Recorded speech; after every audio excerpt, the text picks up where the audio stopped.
जय हिंद छात्रों। तो कैसे हैं आप लोग? आई होप आप लोग बहुत ही बढ़िया होंगे और अपनी पढ़ाई जो है बहुत ही मजेदार तरीके से कर रहे होंगे।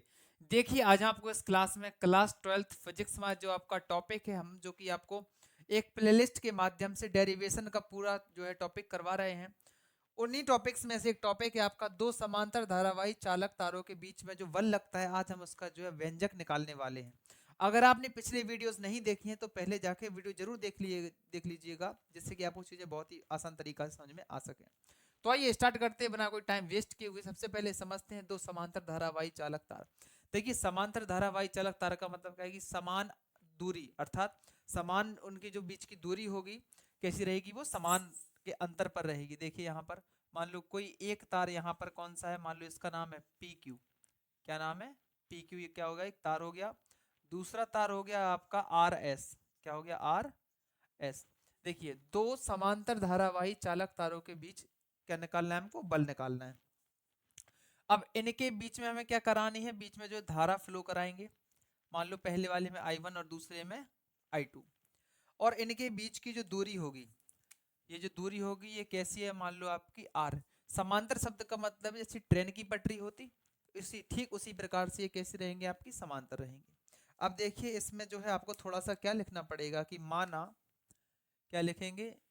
माना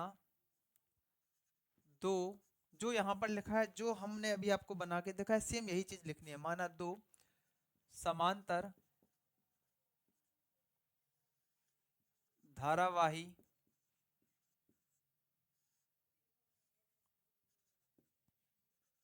चालक तार। कौन कौन से हैं? पी क्यू और आर एस। देखिए, चालक तार पी क्यू एवं आर एस है, जो कि परस्पर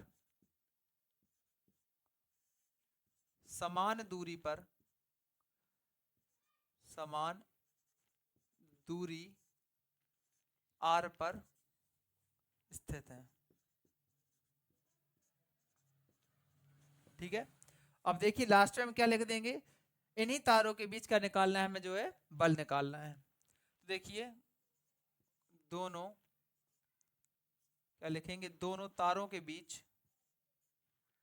दोनों चालक तारों के बीच, तारों के बीच इसमें क्या निकालेंगे हम लोग? जो है बल, लगने वाला बल, लगने वाला बल। ठीक है। अब देखिएगा, सबसे पहले वापस से समझिएगा।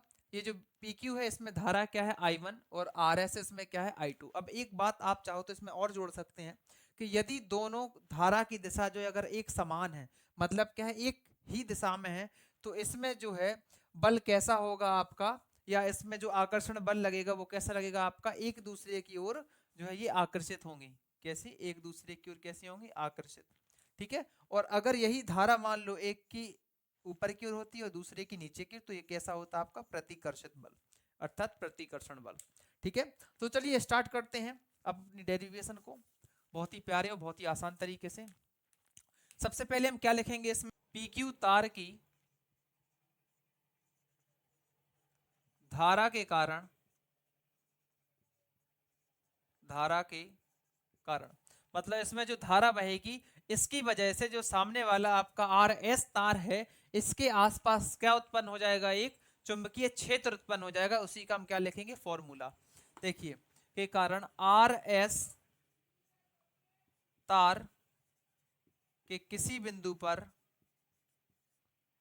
किसी बिंदु पर चुंबकीय क्षेत्र,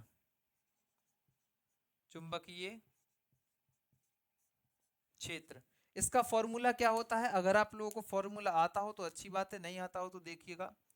B बराबर क्या हो जाएगा आपका? म्यू अपॉन 2 पाई, और कोष्टक में क्या हो जाएगा यहाँ पर? I1 upon R। क्योंकि इसमें धारा क्या है आपकी? I1 है, और दूरी कितनी है आपकी? R।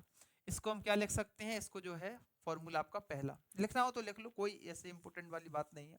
अब देखिएगा, यहां पर देखिए RS जो तार की लंबाई है उसको हम मान लेते हैं एल। तो हम क्या लिखेंगे अगले स्टेप में, आर एस तार, क्या लिखेंगे, आर एस तार की एल लंबाई पर बल।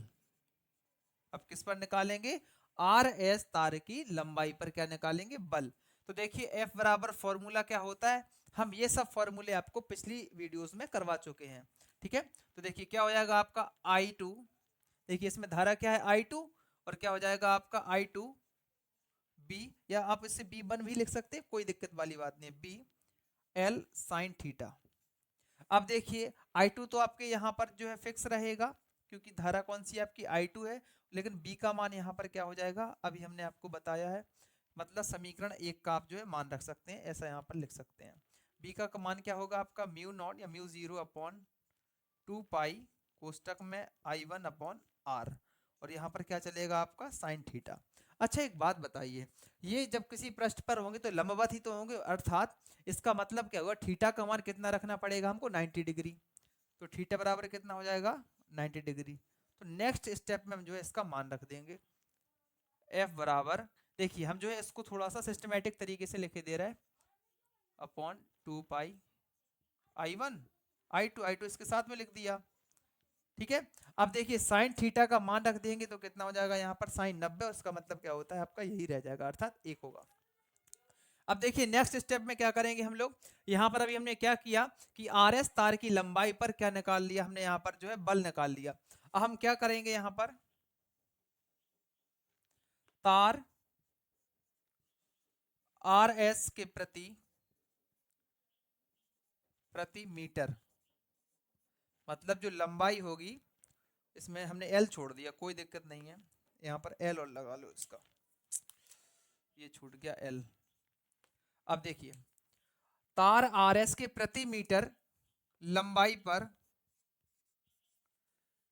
बल कितना होगा, ये कितना होगा आपका एफ बराबर, अब ध्यान से देखिएगा, जो यहां पर आपका प्रति एकांक लंबाई या फिर प्रति मीटर लंबाई जब बनाएंगे तो ये एल किसके अपॉन में आ जाएगा, इस एफ के अपॉन में। तो कुछ नहीं करना है हमें, यहां पर क्या लिख देंगे, F upon L is equal to mu naught या म्यू 0 अपॉन 2 पाई, और कोष्टक में जो था वही लिख देंगे, I1 I2 और बटे में क्या है आपका आर।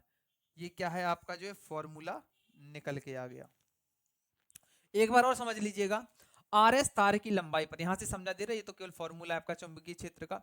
देखिए आर एस तार की लंबाई क्या है आपकी, मान लो एल है, और इस पर क्या निकालना है हमको, बल निकालना है, और फॉर्मूला हमने क्या लिखा है, एफ बराबर I2 B L sine theta.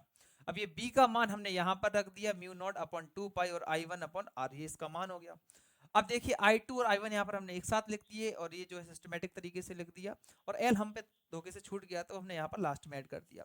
अब यहाँ पर देखिए RS के प्रति एकांक लंबाई या फिर प्रति मीटर लंबाई हम निकालेंगे तो लंबाई को कहाँ पर रखना पड़ेगा, जो है नीचे की, अर्थात F के बटे में, अपॉन में आ जाएगा, ठीक है। अब देखिए यदि एक स्टेप और बना सकते हैं, यदि I1 का मान I2 के बराबर हो, अर्थात धारा कैसी हो, समान हो, अर्थात धारा समान हो, तो फॉर्मूले में कोई चेंज नहीं आएगा, I1 की जगह I रख दो, I2 की जगह भी I रख दो, तो फॉर्मूला क्या बनेगा आपका, जो मेन फॉर्मूला निकल के आएगा, हम यहाँ पे फॉर्मूला जो है आपको ये वाला जो है यहाँ पर लिखे दे रहा है, F बराबर क्या हो जाएगा, F अपॉन एल बराबर, ये पूरा लिख लो, म्यू नॉट अपॉन 2 पाई, और I का I में गुणा कर देना, क्योंकि हमें यहाँ पर मान कितना रखना है I, ठीक है, और यहाँ पर क्या हो जाएगा R। ये आपका जो है मेन फॉर्मूला ये हो गया। आई होप आपको टॉपिक बहुत ही प्यारे तरीके से समझ में भी आ गया होगा।